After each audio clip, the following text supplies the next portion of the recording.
एक घर को घर बनाने में बहुत टाइम लगता है और वही घर जब बन जाता है ना, जैसे मैं इस घर में 4 साल रही, एक-एक करके एक सामान जोड़ी, एक-एक करके सामान लाई, सजाई। फिर जब ये घर मैं छोड़ रही हूँ तो मतलब 4-5 घंटे में पूरा घर खाली हो गया। ये देख के कितना आश्चर्य होता है। मैंने सारा सामान एक-एक करके ला के सजा के रखा हुआ था अपने। और जब हम उस घर में रहते हैं ना तो वो घर अपना हो जाता है। अपने हिसाब से सामान रखते हैं, अपने कंफर्ट ज़ोन में सामान रखते हैं, अपने मतलब सुविधा के हिसाब से सामान रखते हैं। उस घर को अपने हिसाब से सजाते हैं ताकि वो अपना घर फ़ील हो। और ये मैं हर जगह करती हूँ, जहाँ भी गई हूँ वहाँ अपने तरीके से अपना घर जैसा मैं हमेशा रखती हूँ, साफ़ सुथरा सजा के। मतलब ओनर को भी हर जगह पे यही हुआ है, खुशी हुई है, कभी ये नहीं हुआ कि मैंने गंदा कर रखा है, ये नहीं। बहुत खुश थे, मकान मालिक भी बहुत खुश थे कि अच्छे से सजा के रखती है। हर जगह मैं कहीं भी जाती हूँ, मैं ये फ़ील ही नहीं करती कि ये मकान किराए का है। मैं हमेशा यही सोचती हूँ कि ये मकान मेरा है, मैं रह रही हूँ, इसे साफ़ सुथरा रखने की ज़िम्मेदारी मेरी है। जो किराए के मकान से पे रहते हैं वो लोग रिलेट कर पाएंगे कि कितना दुख होता है, कितना परेशानी होती है। अंदर से हम मतलब बिल्कुल ही वो हो जाते हैं, क्योंकि मतलब बहुत प्यार से संजो के रखते हैं ना इस घर को। फिर जाना पड़ता है तो दुख तो होता ही है, हर जगह दुख होता है।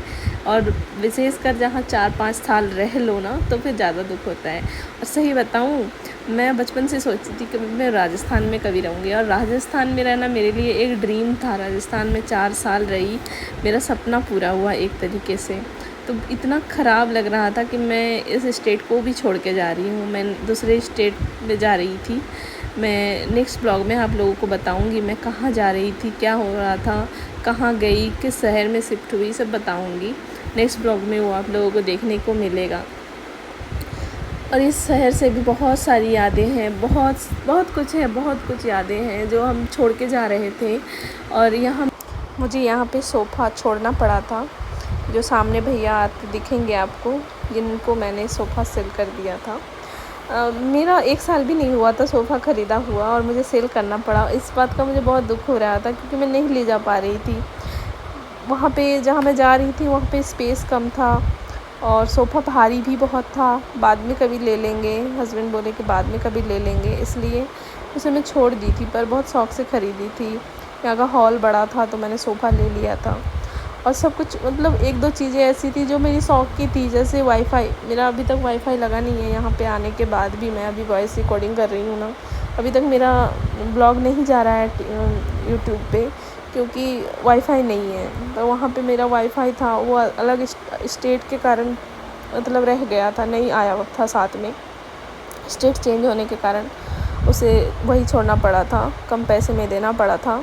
बहुत दुख हो रहा था। हर एक चीज़ मतलब मैंने जो जो शौक़ की चीज़ें ली थी ना वो मेरे से छूट गया था वहाँ पे। और ये देखिए आधा पैकिंग हो गया था, लगभग पैकिंग हो गया था। ये पूरा वो लोग कर रहे थे, ऊपर रख रहे थे सामान को। और मुझे बहुत अंदर से मतलब मैं टूट रही थी कि इतना 4 साल तक इस घर में रही। दुख तो होता ही है, 4 साल तक किसी घर में रहो, वहाँ के आस पड़ोस के लोगों के साथ अच्छा बॉन्डिंग हो जाता है, शहर के साथ एक जुड़ाव हो जाता है, लगाव हो जाता है, सब कुछ हो जाता है। और राजस्थान अच्छा मतलब अच्छा है, मेरा शौक़ का शहर है। मैं मतलब बचपन से सोचती थी मैं कभी राजस्थान जाऊँगी, और मैं यहाँ 4 साल तक राजस्थान में रही।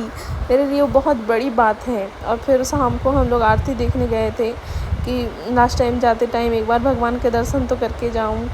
दर्शन करने गई थी मैं, चीकू से भोग चढ़वाई, तो वहाँ पे प्रसाद चढ़ाई, वो सब कुछ। अभी मैं अभी मैं ब्लॉग डाल नहीं पाई हूँ क्योंकि मेरे पास वाईफ़ाई नहीं है। पर बहुत सारा मतलब यादें हैं उस शहर से, अभी भी बहुत कुछ यादें जुड़ी हुई है। 4 साल तक रहे यहाँ। गढ़ गणेश के यहाँ कितने उत्सव होते थे, सब कुछ देखने जाते थे। और फिर चीकू ने बच्चों को दिया था ट्रीट आइसक्रीम का, क्योंकि सब बच्चे उससे बार मिलने आ रहे थे, सुबह से मिलने आ रहे थे कि चीकू छोड़ के चला जाएगा, चीकू छोड़ के चला जाएगा। मैं बोली सबको चलो आइसक्रीम खिलाओ तुम। फिर वो आइसक्रीम खिलाया उन लोगों को, वो लोग शर्मा रहे थे लेने के लिए। मैं बोली लो आइसक्रीम तुम लोग। अभी भी ये लोग फ़ोन करते हैं, कॉल करते हैं चीकू को। उस दिन वो जो बच्चा है ना जो वाइट शर्ट पहना है। वो उसका बर्थडे था तो चीकू को वीडियो कॉल किया, चीकू ने विश किया। और ये सामने राहुल है, ये भी बहुत अच्छा है। जब भी मैं सब्ज़ी वगैरह लाने के लिए बोलती थी तो ला देता था। ये लोग मतलब गरीब है थोड़ा सा, पर बहुत मन के बहुत अच्छे हैं।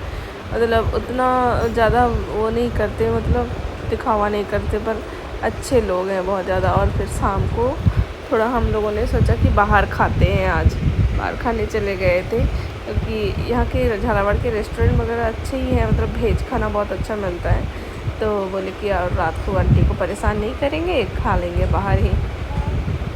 तो आंटी बोल रही थी, बल्कि खाना खाने के लिए हम लोगों ने मना किया कि ऐसे ही। और फिर आ गई थी बारी जाने की, रात को बस थी हमारी और हम लोग आ गए थे। मैं और चीकू थोड़ा सा इमोशनल हो रहे थे वहाँ पे कि यहाँ से छोड़ के जा रहे हैं हम लोगों को। हमारे ऑफिस के ही स्टाफ छोड़ने आए थे हम लोगों को। तो मैं भी समझा रही थी कोई बात नहीं, फिर नेक्स्ट नए शहर में नए तरीके से शुरुआत करेंगे, ये समझा के मैं चिक्कू को समझा रही थी। चलिए आप लोग को भी मैं अब नए शहर में मिलूँगी। टाटा बाय बाय, तब तक के लिए अपना